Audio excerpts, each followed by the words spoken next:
ನೀರಾಮಚಂದಿರ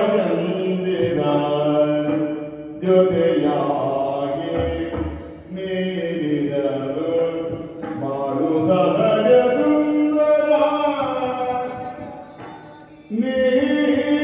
ನೀಡಿದರು ಬಾಳು ಸಹಜ ಸುಂದರ ನಮ್ಮ ಬಾಳು ಸಹಜ ಸುಂದರ ಇದು ರಾಮ ಮಂದಿರ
ಮಾಡುವಾಗ ಹಾ ಮನೆಯಿಂದಾಗಿ ಆಗಿದೆ. ಸತ್ಯವೇ. ಒಂದು ಮಾಡುವ ಗುಡಿಸಲಾಗಿದೆ. ನಿಮ್ಮ ಪಾಲಿಗೆ ಇದು ಗುಡಿಸಲಾಗಿರಬಹುದು, ಹಾ.